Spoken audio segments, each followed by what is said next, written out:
This is the President McCormack Podcast with your host, Mark McCormack. I was telling my kids today, they're all, who's coming to our house? They're very want to know what's going on, right? They go, my back doctor, actually.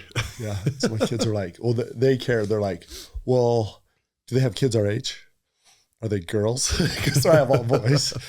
Oh, dude, yeah. But they're good. I was like, they have one boy and two girls. But my youngest, it's actually good because my youngest two actually do a lot better with girls than my oldest. He's getting there. So run me through the ages of your kids. So 13 turns 14 in August. Okay. 7 turns 8 in 2 weeks, and then 10 just turned 10. Oh, perfect. Yeah. So I have a daughter who's 14, I've got a son who's 12, and a daughter who's 8. Oh, okay, perfect. So, For some reason, I thought your son was the oldest. Mm-mm. Okay. No, so he's right in the middle. So they'd be perfect. They're good kids. This will be fun. At 4:30, they should have a complete meltdown as we're all heading out. If we do it right, we're going to see my dad. He loves Minions. Oh, does like the Minion, and so for Father's Day, we're taking him out to Minions. Okay, cool. That's the movie you're watching today. Yeah, nice. So, which one are you going to? Commons? Jordan Commons. Yeah. Jordan Commons. Yeah. Are you familiar where that's at? Is that the one where is that the Larry H. Miller complex? Yeah. Like in Sandy. Yeah. Yeah.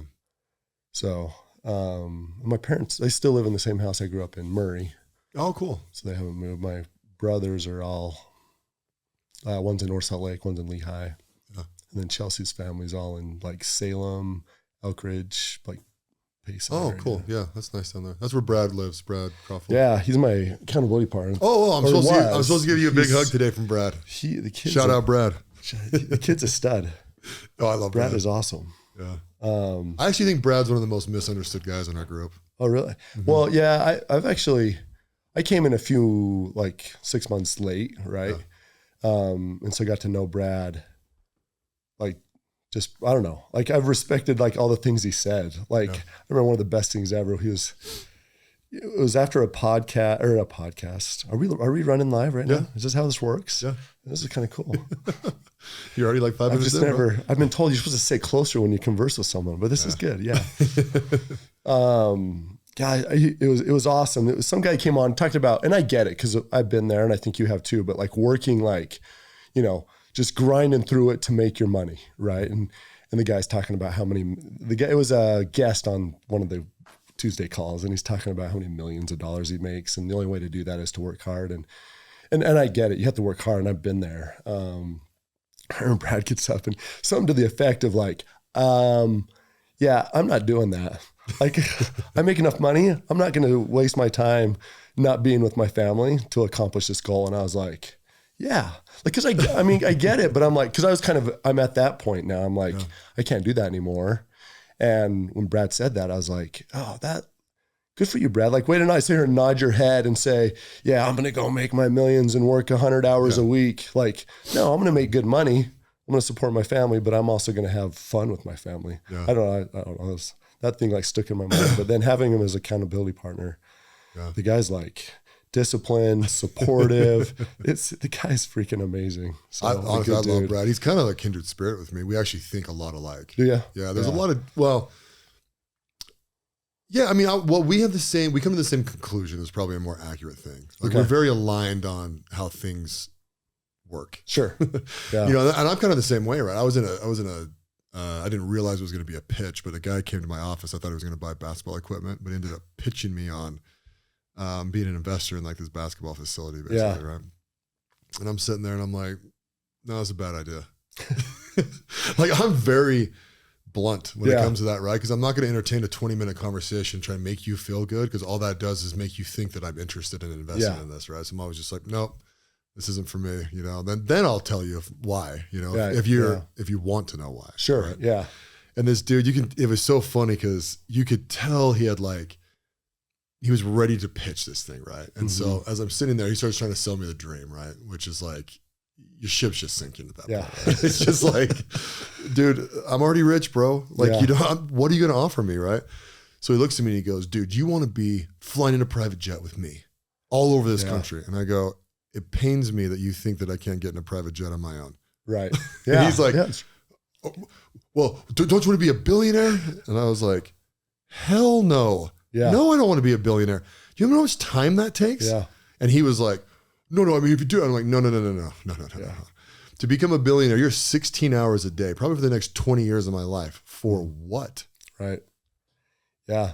Well, and these are like the crucial years, right? We have kids that are the same age, and I'll like, it's been, I wouldn't call it like a trauma, but like looking back, like I was in the grind and focused, but like looking back to the early years of like medical training, like you're gone. And like my wife shares the story, and I have no problem with her sharing it because it like just, it's a reminder and it brings home like what it was. But like, I mean, you'd work until I get home about midnight, and then I have to be back to the office or back to the hospital at like 5 a.m.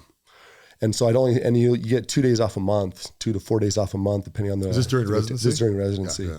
And my son didn't know me. Like I had a 1-year-old. He was one going to 2, and he didn't know who I was. Like, I mean, I was dad, and so he's like mama's boy, and it wasn't until as you go through residency, usually you get to work less hours as it goes on, but it wasn't until moving on later through life or through those few years that he actually kind of took to me and bonded. So I look back at that as a motivation to don't overwork now. Mm-hmm. I've made it to where I want to be. Like, I'm super comfortable. I'm actually doing everything I can to work less. Not that I don't enjoy my job, but I'm like, how can I be more efficient and then enjoy what I've put all the work into? I just can't do that anymore. And these years are so crucial. Like right now I get to travel with my kids, play sports with my kids, coach them, go on trips with my wife. I mean, we haven't lived in Utah in 17 years, which means we didn't have a babysitter for 17 years. We still don't. Well, the kids are old enough now, which is awesome. Go over to Josh's house. Yeah, I know. Right. Yeah. It's different now, but going through that was kind of brutal. Like, look, when you're in it, actually, I don't think you realize it. And then you come out and you're like, I was missing stuff. No, I have a very similar experience. When I don't remember my kids little, right? Yeah. And I've really struggled with that because I don't know if it's just because that's how memory works, right? You only really remember like the happy parts of things, And there's a lot of information through those years, right? That you could remember if you want. Or was that just a time in life that I chose to grind and I was one of the lucky ones that it actually worked? Sure. Because there's a lot of people, right, that like, the grinding thing to me is funny. It's kind of like I want to be an entrepreneur. And I used to just kind of let people say that. And now I go like, no, you don't. You do not want to be an entrepreneur, bro. You want to be an investor. Yeah. Right. The thing you like about the entrepreneur is actually the investor.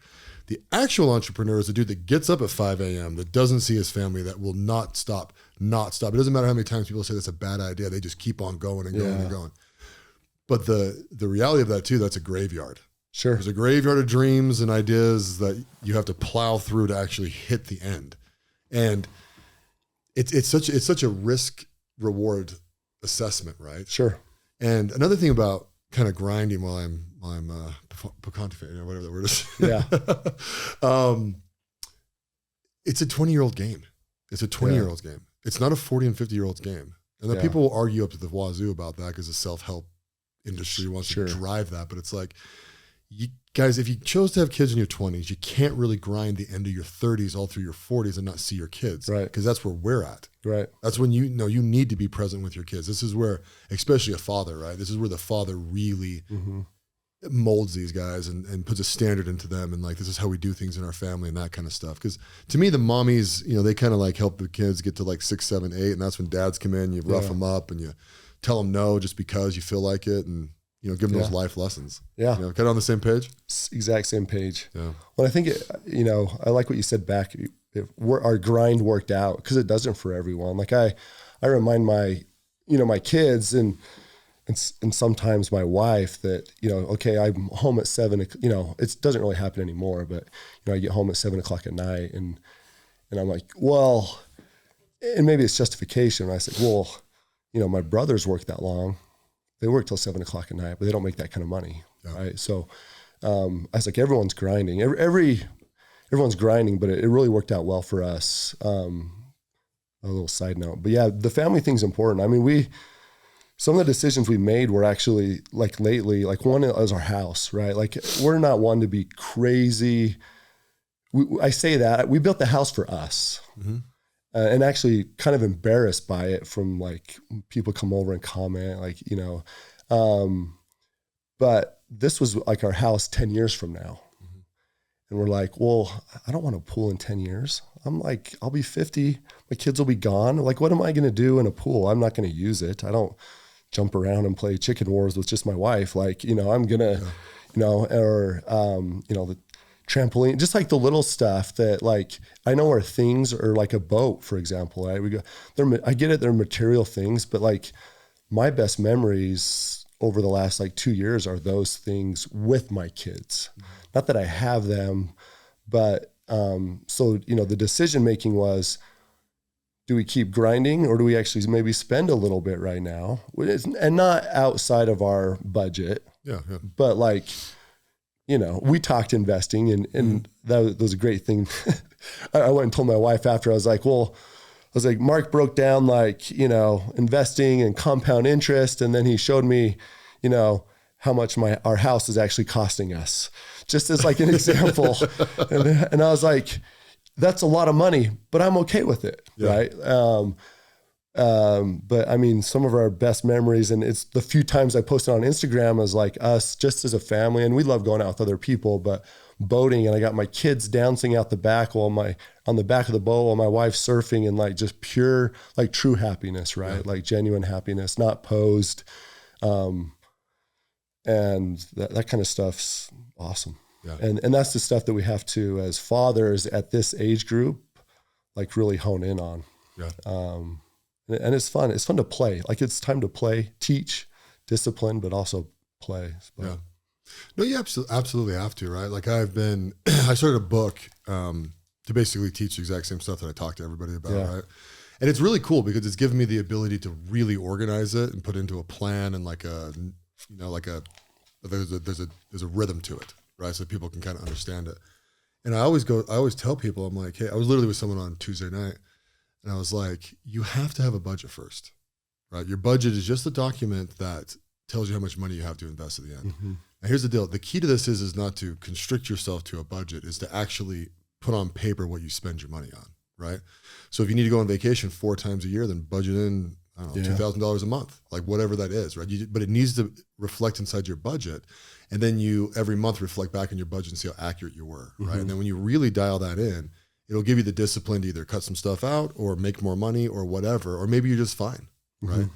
But I tell people all the time, my point is you have to live your life along the way. Sure. Right? Right now, like we're in our 40s, right? You can't go Dave Ramsey style and just, tighten everything down, or you'll never have those memories, right? Your kids will remember you as a dad that watched football on Sunday. Yeah. I'd rather have a gun to my head than, oh, my dad, he always had his freaking lazy boy chair and his Diet Pepsi, right? It's like, holy shit, that's my legacy. Yeah. It'd be terrible. But and it's funny too, because people really, when you budget and then you look at a personal financial statement, that's my other thing, right? So that's your report card. Just gauge yourself every year. And did we get more wealthy this year? Yeah. Right? And as long as those things are pointing up and you're enjoying your life, all indicators are green. There's no real need. Another thing too is like, people get to their 40s because they kind of partied their ass off in their 20s, didn't really figure it out in their 30s, rather than get to their 40s. And if you do the math, right, on investing, like you got to start taking some swings. Sure. Right. But all that is just more risk. And so I think it's very, very difficult for people to like in your 40s and 50s really start gaining wealth because you just don't have the time to do it. Right. But, or you can grind in your 20s like you should. But our society is really stupid. I'll make one more point. Like we slam kids into college for years, right? Like a 4-year degree used to be a 4-year degree. I think it's like 5.5 years now, right? And if you're not graduating college till you're 27, 28, 29, and you're not a doctor, right? Right, and you're like, coming out with that, yeah, that's crazy. How would you went on an LDS mission, right? Mm-hmm. So did you start college at 21? So I did 1 year before, and then SUU, transferred up, and then went to, so it actually took like total time because of that transfer and a little bit, I think it was like 5 years. Like I did 2 summers to like just get through it. But if you count those as a semester or whatever, but for your undergraduate, right? From undergrad, yeah. Yeah, so I didn't head off to med school until I was 27. Where'd you go to med school at? Virginia Commonwealth University, so VCU. And Heck yeah, dude. yeah, good basketball school. Shaka Smart. So yeah, I was there when they went to the Final Four. Or no, were they in the, make it the championship? They were like it was like the first year of the play-in, right? Like where they have those like play-in games. Oh, back then? Yeah, it was like, I mean, goodness, it was 2007. So that was a long time ago. I don't know when it was. That's when I graduated high school or college as well. Yeah. So, but yeah, time's an interesting thing. So since I've kind of gotten, so they don't teach you investing in medical school. They teach you zero business actually. like it's terrible. Yeah. By right? the doctors out there. You're like, wait, you're 40 and you don't know what, a P&L statement is. But, dude, I met an anesthesiologist last year who was like 52. Yeah. He's never saved $1, not one. Like, you don't have a 401k, like nothing? He goes, no, nothing. Should I? I'm like, yes, but hell, I don't know. At this point, it's too late. But the time thing is interesting. Since I've learned so much.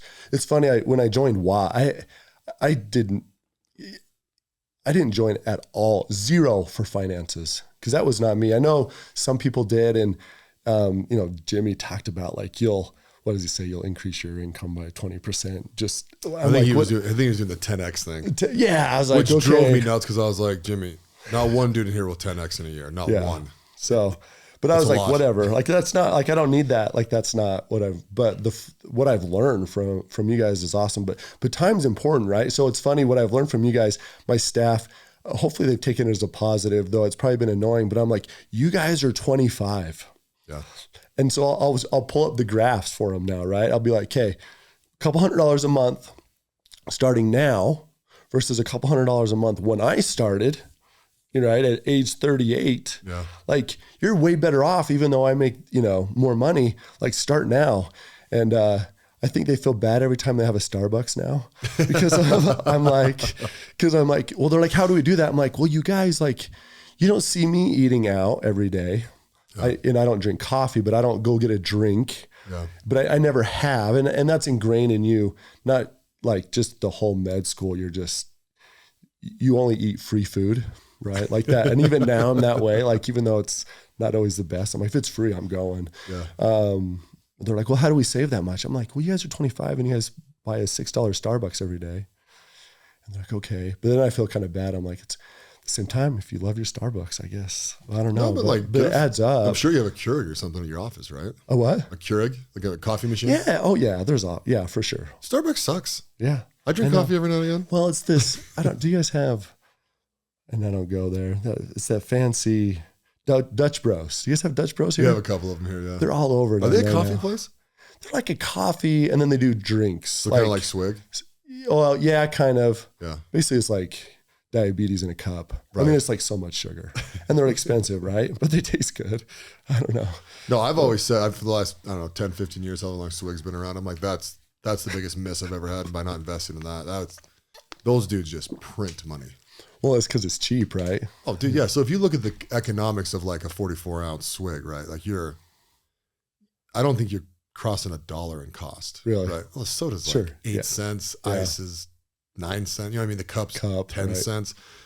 2 scoops of whatever, a little bit of cream, right? I mean, that's literally it, right? Yeah. So, but they're selling those bloody things for $6.50 or something like that, right? Then you grab a freaking sugar cookie as well. Yeah. It's like, we have good cookies there. Yeah. If I remember right, maybe someone can correct me one day, but I think Swig started in the snow cone shacks. So the original couple of those were just in a parking lot and people would just drive around them, right? Or come up to them. They would just, one man band in there going crazy and oh dude. And then they're still crazy. People still go there. And you're right. It is diabetes in a cup. At my heaviest when I was 350 last year, right? Yeah. If I were to pound 1 44-ounce, it would make me sick as hell because it's just, how many cups of sugar in there? 4? Oh yeah. Like it's terrible. Not good for you. Yeah. By the way, congratulations. That's hard work. On the weight loss? Yeah. The weight loss, man. You look fantastic. Yeah. Thank you. Nice. Yeah, it's not easy. Mm-mm. It's easy for Brad. That's not. He's just disciplined. Yeah. It's not easy for anyone. But yeah, that's impressive. Yeah, nice work. Yeah, those kind of industries are interesting. It's amazing that Americans still fall for that stuff. Like my family is like a 0 liquid calorie family, unless it's protein shakes. But my wife is super strict. Like she's awesome fitness, health. Like we don't let my kids, they hate me when we go to restaurants for 2 reasons. There's something I'm still cheap about, right? Which is fine. I don't care. And I like to teach them that, but like they don't get sodas for 2 reasons. Admittedly, number one is I'm not paying $3 for a soda in a cup when I can go to Circle K and get one for 79 cents. So I'm like, no. Second one is no, you don't need empty calories. Like that's just something that I don't want to like. Now, don't get me wrong. They drink soda. I mean, they have soda and stuff, but like when I go to a restaurant, unless it's free with the kids meal. Hey, we're the exact same way. I'm funny. So I'll eat $100 steak next to him and I won't let him get a $3 soda. I'm the same way. And it's sad because we'll go out with other people and like their friends get it or their cousins get it. And they're like, Dad, can we get it? I'm like, no, if you want to buy it yourself, which is cool. And they're like, depending on which child, but most of them are like, no, I guess I'm not wasting my money on that. I'm like, that's a life lesson right there. Don't waste your money, Oh, my son's 12. You'll meet him today. He's the nicest kid, seriously, right? And he comes to me and he goes, Dad, I need $50. I go, what do you need $50 for? He goes, I'm going to the rodeo with my buddy. I go, okay, number one, absolutely not. You're going to spend $50 at this thing. And I said, go get your own money. Because they have a lot of money that I've stocked away for them, right? But they actually have their own cash from like doing little things. And blah, blah, blah. Like he's probably sitting on $300 in cash in his room in dollar bills, right? Yeah. So like they'll go buy video games, right? And I'll be like, okay, cool. How much is it? He's like $35. He'll come down and hand me like 35 ones and stick it in my hand. And I'm just like, oh, I guess you're going to learn. But so I said to him, I go, dude, grab $20 of your own and go over there. And as he's walking out the door, I go, Nix, try not to spend any of it. Oh, I like that. Yeah. And he's like, okay. He just runs out and gets with his buddies. And I think he only spent $4 of it. That's impressive. So he came back and I was like, hey, good for you. I go, what'd you buy? He's like, I bought like a Sprite and I don't know, like cracker or something like that. Yeah. I was like, good for you, buddy. Yeah. Because if I would have given him $50, sure, he'd have spent it on everybody. Yeah, if it's their own, when it's their own, they think about it. Mm-hmm. Or one cool thing. Well, first of all, I like you do the cash thing. It's hard, I think, for kids now to conceptualize money. Mm-hmm. I mean, my kids for the longest time thought that my card just bought anything.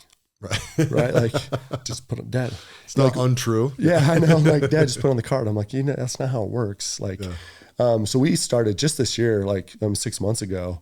I don't know if I like the word allowance, but we give them cash. Yeah.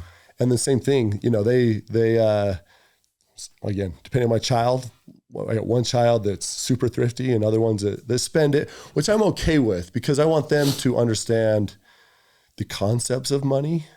I do want them to save, but I do like them to understand, hey, like when you just say, let's go buy a video game, like that's not just go buy a video game. That's work that's transitioned to money. Mm-hmm. That is, now you have to make a decision if it's worth it.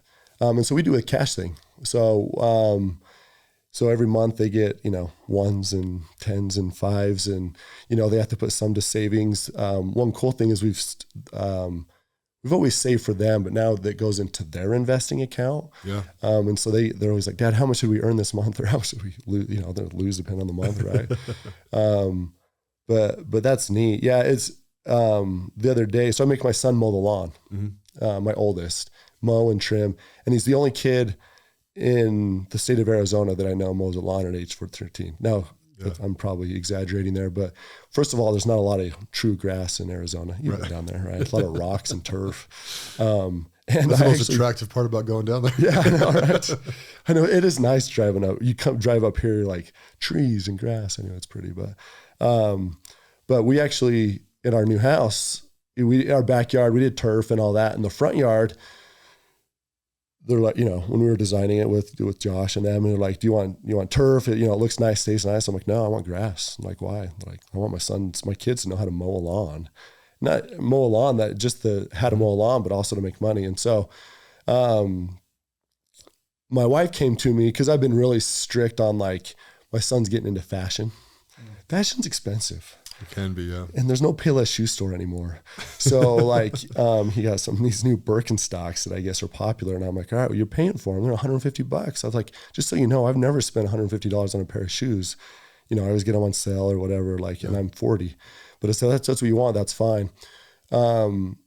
And so my wife was like, she's a good balance. So she's like, well, that $30 you give them a month, that's not enough to buy because I'm like, they have to get everything. Mm-hmm. I was like, well, they can work extra. And she's like, well, they do all the chores around the house and all that. I was like, how about if we actually pay Mason? He didn't get paid to mow the lawn. Mm-hmm. I'm like, that's fine. And I was like, well, how much? Or she's like, well, how much should we give him? And I said, well, how about he calls a few landscape companies and find out what he can get? That was a mistake, by the way, because they charged way more than I was going to give him. So I come home and he's like, Dad, he's like, I looked up, whatever. He's like, it's like $50 an hour. I was like, $50 an hour? I was like, darn it, I should just listen to your mom because she offered you minimum wage. Anyways, but I like that they're learning that. We always got to hit them back with so I'm not going to pay you $50 because these guys, this is their profession. They got to pay tax on that. So they're at this tax break, and so you're really only going to get 20. When I said, I said, well, then you have to rent the equipment. That's what I said. You got to rent the equipment from me and pay for the gas and the lawnmower. So he won't be getting that much. But it was good for him to see, oh, if I actually go mow a lawn, I can make $50, right? Mm-hmm. Like that's what I did when I was his age. I mean, we mowed. Everyone's out there working at McDonald's, making $7 an hour or whatever we made back in the day. And I was making 20 mowing lawns.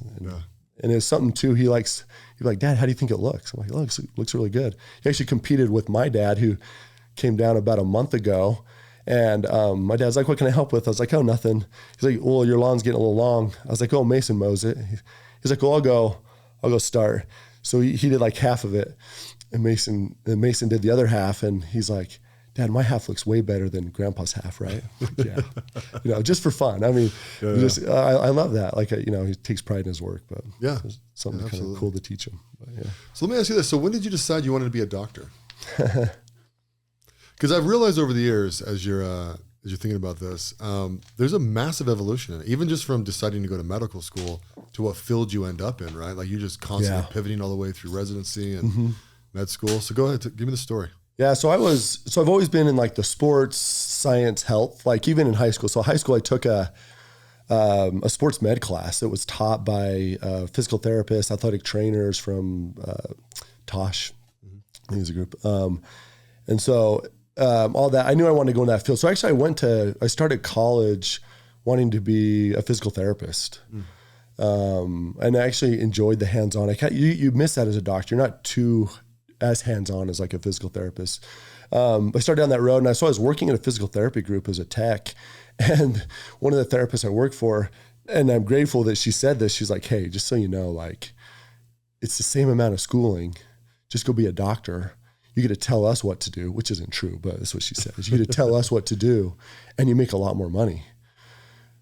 And I was like, okay.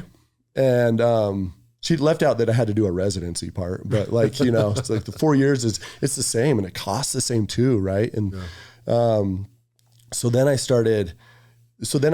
looked into it. Okay, what field? So I actually knew what field that I wanted to do what I did now, like before med school, which is unheard of. You're right. Most people are like, am I going to go ER? Am I going to do surgery? Like, so I went and I shadowed or, just walked around with a guy that did what I do now.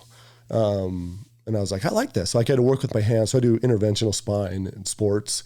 So injections. And I was like, okay, I get to work with my hands. I get to see patients too. It's a good mix. And then also the lifestyle. Like I knew what the lifestyle was going to be going into it, which, getting there is a grind. We already talked about that, but I work Monday through Thursday, full days, and then a half day on Fridays. I say half day. My half days usually end about 3, but I don't work weekends. I don't have call. We have a fellowship program. They take call. So that's how it started is my physical therapist that I worked with was like, hey, just be a doctor. So I knew I wanted the health science field and the sports kind of area.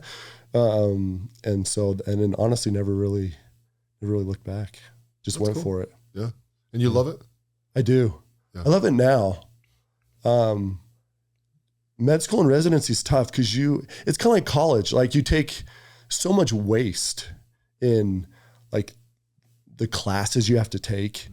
Now, granted, med school is a little bit more, you do need to learn the basics. I'm not saying that med school is probably not a waste, but for what I do now, I don't use like half of what I did in residency. I don't do anymore. Yeah. I mean, I could easily pick it up, but, so there's a lot of like, I'm doing this just to reach an endpoint, and it's a long road. But I love it now. I get to help people. Like, people are like, oh, well, you're in the field of pain. Cause I mean, that's, what I do. I don't do narcotics, but we do, everything, lifestyle management. And, we've talked about it. Hopefully you use your sit to stand desk, Mark. All the time. All right. Perfect. Okay, good. But we do any, from that, you're big time in physical therapy. And I get to help people. Like, there's nothing better than like when a patient comes, like this one guy, just an example, he had a hamstring tear that wasn't surgically appropriate. He had it for over 5 years, had a bunch of stuff. We did an injection, an injection on him, and he came back like a month later, 6 weeks later. He's like, this is the first time I've been able to walk in 6 years or 5 years, like without pain. And that's not just a rare, that's a common occurrence, and it's awesome. Now we can't help everyone. Pain's interesting. Mechanical pain is easy to treat. Like, I have a disc herniation, pinched nerve. I have an arthritic knee, that's easy. But it's well studied. The psychological, and social aspects of pain are huge, and those are tough to treat. And admittedly, I'm not the best at those, and I tell that to the patients. What, a swift get over it doesn't work? What was that? A swift get over it doesn't work. You're fine, bro. Yeah. You have to say that sometimes. Like, they'll come in and I'll be like, hey, your imaging looks normal. Like, you're okay. Like, the reassurance is tough because you want to say, I hope no patients are listening. Probably not. But you want to say, just suck it up, right? Like, you're fine. But you can't though too, because the mental side of it, like, there's, those stigmas, like, in a negative way. Like, we just don't understand them that well. And I'm not the best at treating them. I should probably be better given the field I'm in. And so I don't say that. Like, I don't ever say like, you're a wuss, deal with it. Like, because there's more to it. And I don't understand it. There are meds out there, like, now we're getting into medicine here, but like, there are meds that are both FDA approved for like depression, anxiety, and pain because of that overlap with the psychological component. And we'll sometimes start them on that, but you have to be careful too, because they, you sell someone, hey, I got this medication. What are they? And I'll say, I'm not a psychiatrist. This is exactly, I say, I'm not a psychiatrist, but it's FDA approved for pain, but can also help with mood. And a lot of times they're receptive, and sometimes what do they hear? The doctor thinks I'm crazy.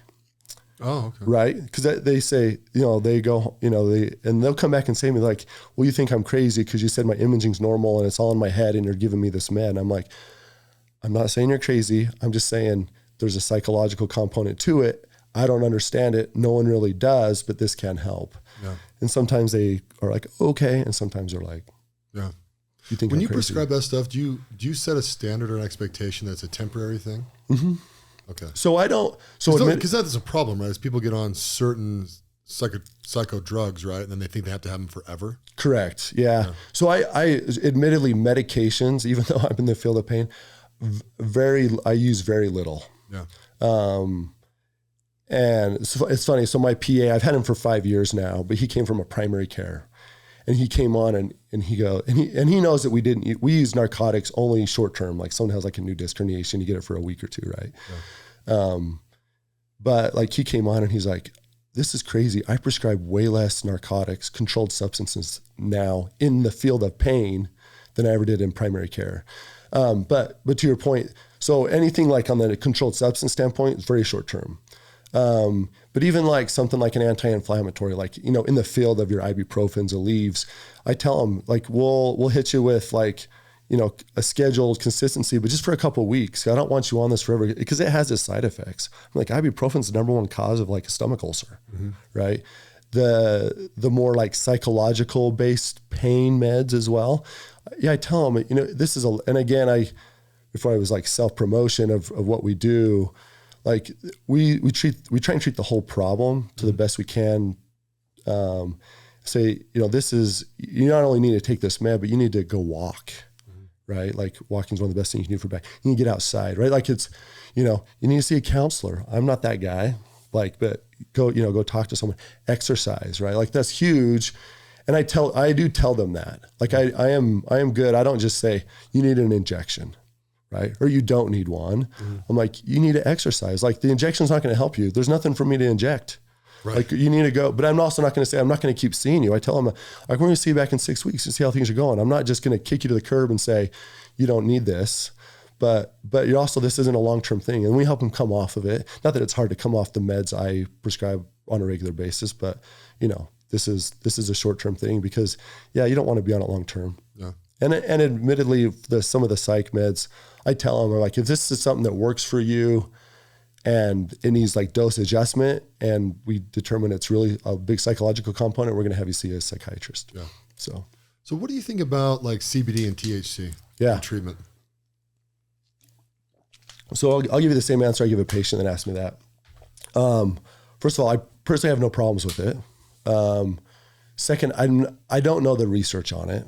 So I can't speak to its efficacy. I can confidently tell you it is better than a narcotic or what's called a benzo, so the controlled substances. I do answer in a legal way. So my drug license is a federal license, which means that I am not allowed to prescribe it. State of Arizona is very liberal with it. So like you can, go to a dispensary and get it, both for recreation and medicinal use. So I just tell them, if it works for you, then I have no problems with it. Yeah. So that's my answer. The reason I ask, so CBD specifically, right? Is that a controlled substance or no? No, because it's not psychoactive. So your THC. Right. Yeah. So, because I feel like CBD, it's one of those things like in studies have shown that this may reduce inflammation. Sure.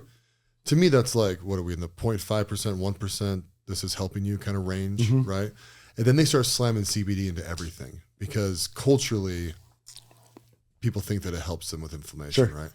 And I'm like, it like annoys me at some level, right? Because it's almost like Eastern medicine versus Western medicine. Sure. Not that CBD is Eastern medicine, right? But you have these people that almost become religious on it. Yeah. Right? And they go crazy. Now, I have a medical marijuana card, right? So I'll take some when I can't sleep, right? Sure. And that works. But at the same time, I'm like, I don't know. I feel like I'm not tricking myself because I know what it is, right? And I'm not like, I take CBD every day and it helps me become Superman, I'm like, no, dude, when I freaking have insomnia like crazy, I get high off my ass and fall asleep. Yeah. And I mean, it's funny when you say that to people, right? Because they're like, oh, well, you mean taking your medicine? I'm like, sure. Yeah. It's all chemical. Like, it doesn't matter what you put in your body, right? Yeah. And I don't know. I just feel like there's this thing in the marketplace where we kind of lie to ourselves about like what we're actually taking and what we're actually putting in our body. I mean, do you kind of see that in the field? Oh yeah, 100%. I mean, the CBD is interesting, right? So, you can buy it at Circle K, right? Maverick, which who knows what's really in it, right? I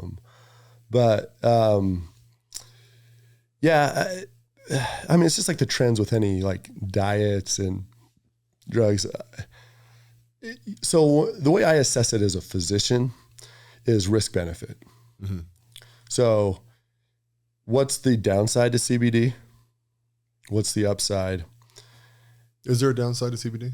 So admittedly, I'm not that well researched in it, but from what I've seen, just personally, I don't see that there's much of a downside. Okay. Right? It's not psychoactive, psychoactive, that's not necessarily a bad thing either. I'm just saying it's not mind altering, right? And I'm not saying mind altering is bad either, but I'm just, for it to be dispensed in everything, like it's probably safe. And it's one of those things that like, if it helps you, so actually I'm a little more like liberal about it. I'm like, if it works for you and it's safe, I don't care. Yeah. And I say that as a physician, I say that. But there's things where I tell people, don't do that. That's stupid, right? Like don't go to Tijuana and get shark stem cells, right? Like hopefully you haven't done that, Mark. I have not. Okay, but people do that, and I'll be like, you guys, like that's actually really dangerous, right? There's CBD at Circle K, and there's shark stem cells from Tijuana, right? For 10 grand, and that's also priced too. 10 grand versus 50 cents.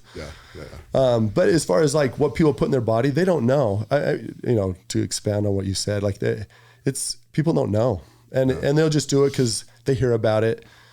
I don't know. Risk benefit though, like if it helps with your inflammation, whether it's psychologically or actually true on a physiologic level, and it's safe, I kind of have the whatever mindset. Yeah, exactly. But admittedly, I'll say this: I should research it more because it is more prevalent. I just haven't.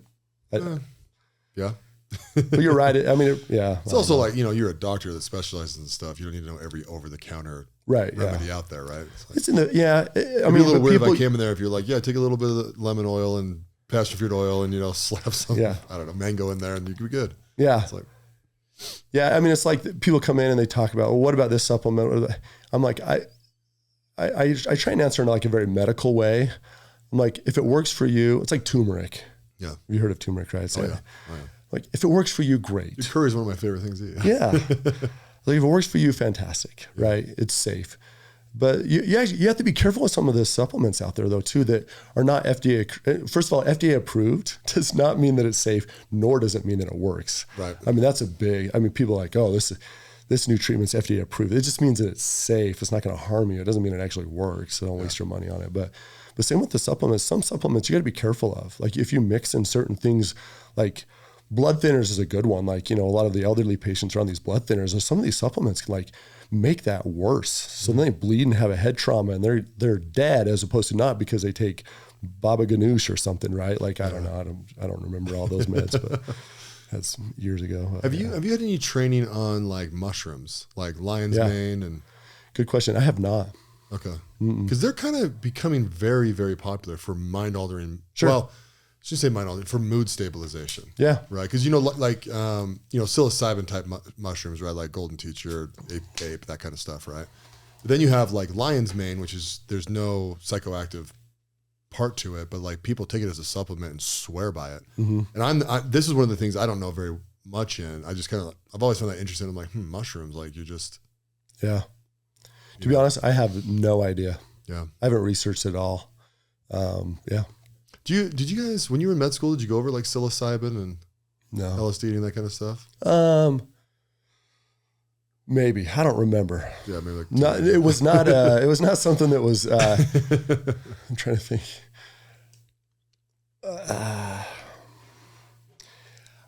What's funny is some of the drugs that are prescribed are derivatives of, street drugs, right? Or along the same crowd. Like look at like your ADHD drugs, right? It's like controlled cocaine, right? That's no, it's true, right? Because isn't right? Like Adderall like basically speed or something like that? Yeah. So like, but no, I don't know. I don't remember going over that kind of stuff in med school. Maybe they did. That's too bad. It would have been fun for a couple of weeks. Like, yeah, right. Let's dive into the illegal drugs. And if you ever have a patient walk in who's high off their ass, this is what they're seeing, and experiencing. Yeah. But and admittedly, I haven't put in the time to research that. Yeah. But but it's interesting, right? I think it's kind of neat that we're looking into alternatives, but I think we got to be safe about it. But it's, it's like the whole narcotic thing that happened. Right, like you can blame it on the pharmaceuticals, you can blame it on the doctors, though admittedly, medicine is evolving, right? Evidence, but back in the early 2000s, pain was the fifth vital sign, right? Blood pressure, right, heart rate, oxygen, respiratory, and all of a sudden I got pain. Pain's undertreated, right? And it was being sold by the pharmaceuticals. It was kind of like the whole smoking thing. You can't get addicted to these, oxycodones, right? Like those addiction things aren't real. It's like smoking doesn't cause cancer, even though, and so then, and then there's this. Then there's a stigma. If the doctor prescribed it, it's okay. That's not true, right? And a lot of times the patients have gotten messed up on this doctor prescribed medications because it was doctor prescribed when maybe, and this is, I don't know, maybe a THC or maybe a mushroom, one that actually is safer and done the trick. But again, I don't know the research on it, and this is kind of speculation, but then those some of those other things get a bad rap just because they're not studied, right? Or they're misused, right? Anyways. Oh, I I'm a big proponent of THC and alcohol actually are both just to escape your life. You know, like they're, and you know, gosh, you have people will fight you when you say that, right? Like they'll go crazy and it's like, don't care what you think. You're absolutely escaping. Oh yeah. You know, the real question is how much and can you escape? Yeah. Right? Which it's up to the individual. Yeah. You want Sure. to get high on a Sunday afternoon? Yeah, sure. Yeah. It's your life. You do whatever you want, right? Right. Still escaping your life. Right. You know? Yeah. And then you have like the psychedelics, right? Where you're like wildly lucid during, but you're also tripping balls. And so it's a different thing, but those, well, it's the same thing. You have to decide what goes inside your body. Yeah. It's kind of one of the things I'm thinking about. Give me your thoughts on this. Okay. So I went really hard on my kids from the day they were born, before they could even speak, right? I would put them to bed and I basically say, you'll never do drugs. You'll never do drugs. I beat that drum into them, right? And like, if you talk to my kids about alcohol or drugs or anything, right? Like they are like that's bad, blah, blah, blah, blah, blah. You know, they don't think it's evil, but they think it's bad for you. Sure. Right. And that's where I kind of wanted to bring them. So the last couple months, like 4 or 5 months, I've been having conversations with the two older ones, you know, the 14 and 12-year-old. And if the 8-year-old's around, I'll let her listen, right? But I'll hit her a little bit later when it's more age appropriate. But I basically told them, I'm like, guys, listen, I've talked about drugs your whole life, right? And they're like, yeah, they're bad for you. You know, you turn into I tell them they turn into assholes if they do drugs, right? You can't. Yeah, for sure. You know, and it's just bad. You know, they start stealing from people, you know, they go down that like really nasty intervention route. Sure, yeah. And so now what I try to tell them, I'm like, guys, listen, everything you put in your mouth, doesn't matter, because they're starting to question it where they're like, well, I take drugs for like, you know, like my kids will take a little gummy that like puts them to bed. I think it's melatonin, whatever in there, right? Every now and again. Little sleep gummy, yeah. Yeah, or though, you know, my daughter had that little her birthmark removed by Nick, right? And so she was on some drugs for a couple of days. You know, they're on Z-Packs for whatever, you know, like whatever pops up. And so they're like, well, what's the difference between illegal drugs and this drug, or bad drugs and good drugs? And, you know, and I'm like, well, guys, let me just break it all the way down to the baseline. It's just chemicals. Mm-hmm. So you're taking a chemical and you're putting it into your body, and your body then has a chemical reaction inside of it, and it powers this engine, right? Yeah. Or different chemicals do different things. I'm like, sugar's a chemical, you know, wheat's a chemical, right? It all breaks down into glucose and, you know, to the limited knowledge that I have on it. And I'm like, so you have to decide what makes you healthy. That's the real key to this whole thing. Like there's drugs on the very dark evil side, heroin, meth, you know, like that stuff is just, it's going to kill you, right? That will eventually kill you. But then you take a couple derivatives off of that, and that is the pain pill that you just took. It's a Percocet, it's an Oxy, you know, it's a Vicodin. It comes off the same poppy seed, right? But there's different levels and potency and, you know, dosage and different things inside of it. That's why you have a medical doctor help you with that, right? Then you start getting the over-counter stuff, then it's just the normal stuff that you eat, and then, you know, who knows, maybe you're sniffing paint every day and you're just pulling chemicals in your body. Like, you have to decide, you know, that what goes inside your body, and that's very, very important. How do you teach your kids about drugs? Yeah. So it's funny, we have two approaches. So there's for us, the religious, right? So God said, commanded, right? Don't do drugs and alcohol. I would say and then there's the health side, just me being in medicine. So we talk about similar, like, you know, your prefrontal cortex isn't developed, right, until your mid-20s, kind of a thing. You're going to make stupid decisions. You're going to kill brain cells. It's going to affect the rest of your life. And I'd say they're like equally important in our household. When people ask, like if we go out, because like with people that drink or whatever, like they know it's like they're not shaming them, like it's their choice. So that's kind of, we probably haven't harped on it as much as you have, but it's just kind of like, that's the culture we're in. Like we don't drink, like, but we have a lot of friends, just as many like LDS friends as not, that we go out with, and people will drink, right? And like, they don't bat an eye to it. They don't care. Like, it's not like, you know, that person's a bad person. And then when they ask about it, I'd be like, well, they say, well, why do they drink and you don't? Or they shouldn't be drinking. I was like, actually, that's not true. It's like, they can make that their decisions to drink. And I was like, and I even remember in residency, this guy asked me, he's like, so you think drinking is a sin, right? So we're going on the religious round. Like, no, absolutely not. It's like, well, how come you guys don't drink? I was like, well, I made a personal promise with God not to drink. Yeah. Right. And so that's between me and God, like what you do is, it's fine. I mean, and you can get into the whole, like, Christ's like first public miracle was like water to wine, right? Like, so people drank, like, it's not like drinking is still a sin. It's just a promise I make now. But so there's that. Well, to be honest with you though, wine has 9 meanings, right? In Hebrew. Oh, okay. And so it could have just been grape juice and milk. Could have, right. Yeah, that's, anyways. Yeah. So it's funny. I always, because I'm not religious anymore, right? Yeah, but I tend tend to stick up for it because I'm like, guys, listen, you know what I mean? Like, yeah, exactly what you're saying. Do whatever they want, whether you like it or not. Yeah. They're not hard. Like, but now if they get to the point where they're drunk and could harm, then that's bad. Right? Not going to say sin, but that's, you don't ever want to reach that point, right? You got to control it. So that's the drugs and alcohol thing.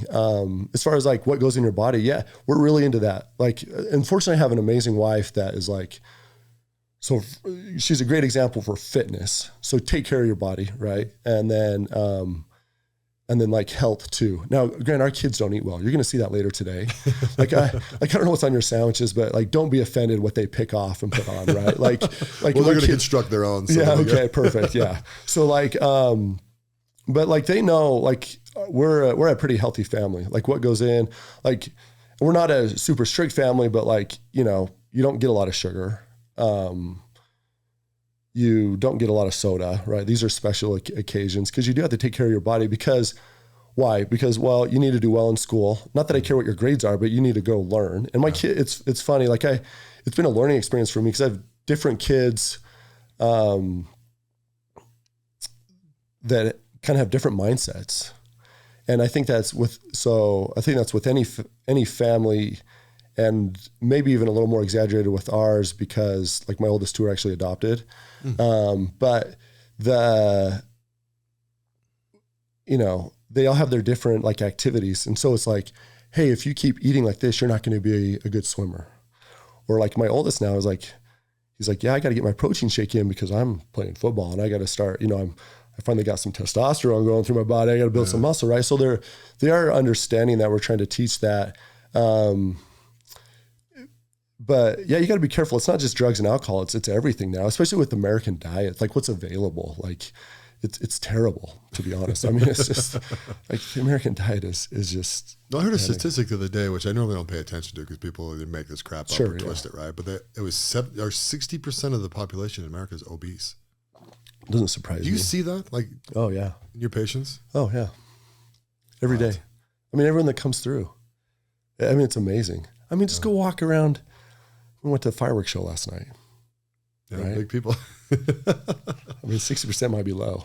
I don't know. No, it's funny because it's almost like society looks at a very fit family and they think you're a fanatic, right? Because my wife is wildly fit, right? She's, she's done fitness competitions and won and like. Cool. That's awesome. And so, and we actually probably eat very similar to what you guys eat. Yeah. You know what I mean? Just like we drink a lot of water. We just, we eat a lot of protein, vegetables, just normal crap. Right. Yeah.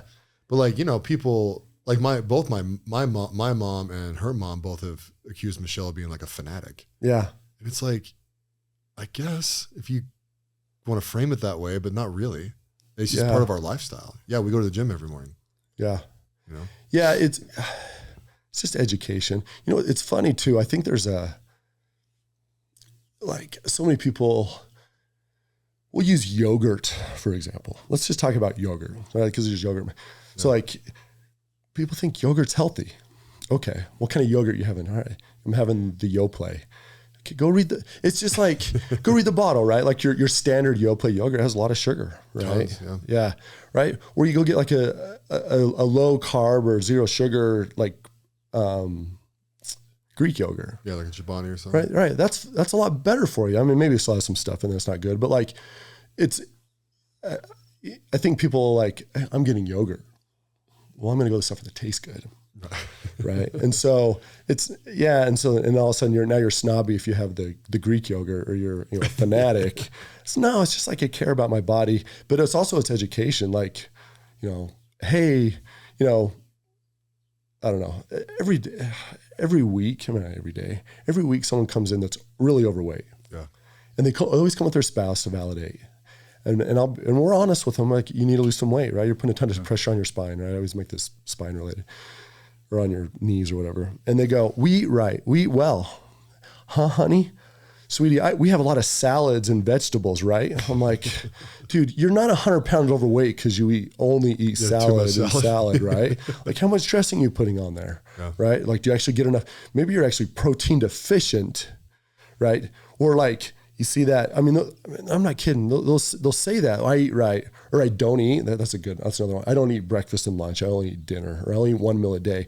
But then you look down next to their chair, and there's Polar Pop. I don't know. You guys have Polar Pops up here. It's a Circle K drink, right? The big gulp. Yeah. And, big gulp. And a king size Twix. Yeah. Well, okay. I know that's not a meal. But if you're grazing all day. Yeah. It's just like, and we're all guilty of it, but to varying degrees. But the education on it. What people just want to perceive that what they're putting in their body is healthy, even though it's not. So it's just like, hey, just so you know, like that yogurt, back to that, is not that kind of yogurt. If you want really healthy yogurt, eat this. I don't know. Yeah, no, absolutely. Yeah, but it's crazy because every time I go grocery shopping with Michelle, it's like we just don't go down the aisles. Like, it's a real thing. You just kind of stay around the outside, right? All your dairy, your meat, your vegetables, your fruit, your bread, it's all on the outside. You start going down the middle, right? That's where the chips exist. And my vice probably is energy drinks currently. But I only do one a day. Yeah. Which, I don't know. There's a lot of chemicals in there, right? And I ignore them. But I really, it's actually my pre-workout. So I just get up in the morning, I drink it on the way to the gym, and burn it and justify it. And, but you do, it's kind of like with investing too, right? Like, yeah, you can go crazy and put absolutely nothing in your body, but what you consider to be healthy, right? Yeah. But every now and again, you got to, 10% of it's probably fine to just be whatever. Yeah. Well, and it's the limitations, right? It's one energy drink's probably okay. If you're having 3. Yeah. And I've been that guy. That's not good. Yeah. So I'm different though too. I really am. I'm 275 pounds. I'm pretty muscular, right? Mm-hmm. And so my metabolism is actually really high when I'm fit. Sure. Right? And it's really bad when I'm not. Yeah. And so, when I drink, like my wife, and she'll sip on it a little bit, so I probably have 2/3 of it or whatever, right?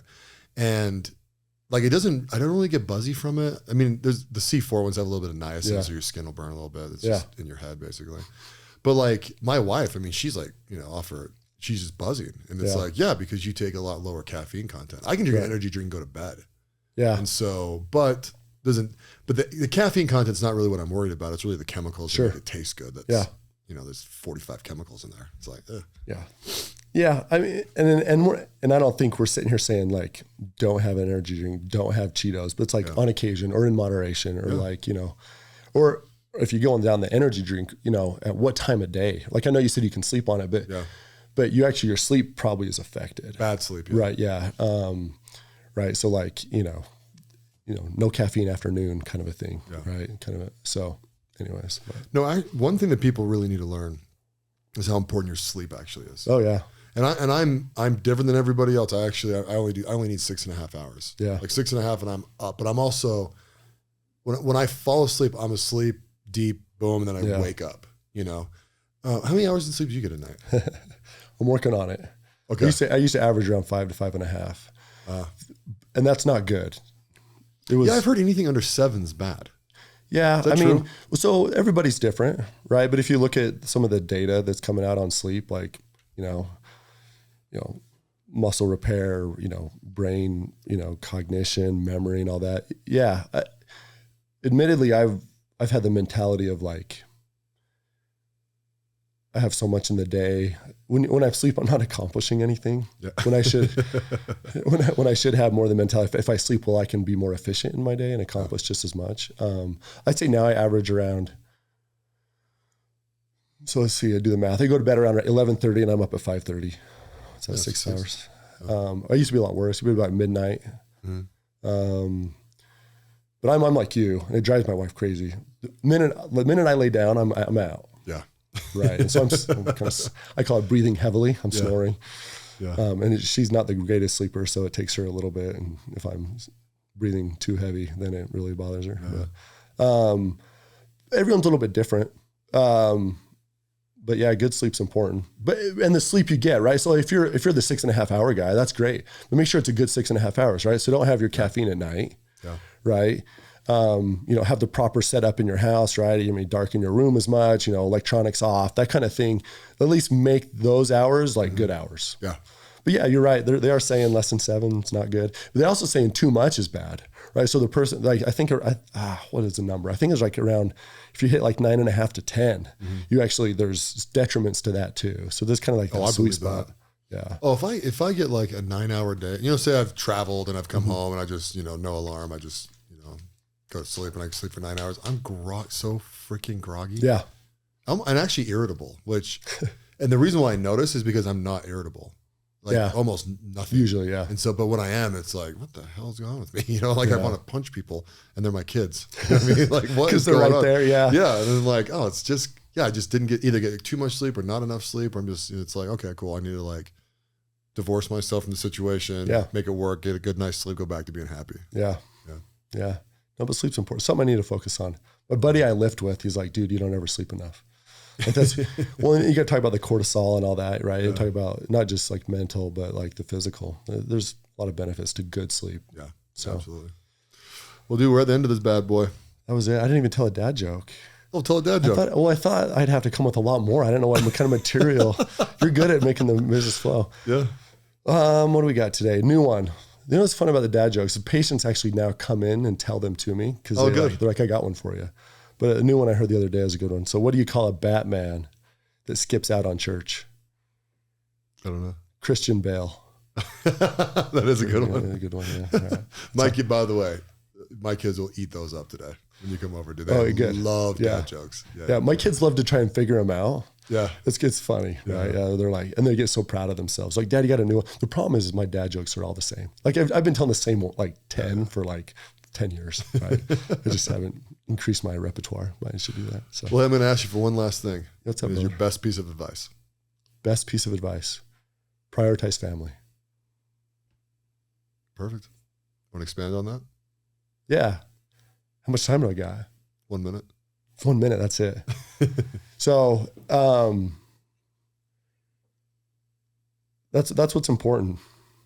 I mean, you have all the money in the world. I mean, you see it, right? You see these really rich guys. I mean, we kind of talked about earlier that don't prioritize their family. And I'm working on it. I'm definitely not perfect at it, and I'm better. That's like what brings happiness. Like, I'm happy at work.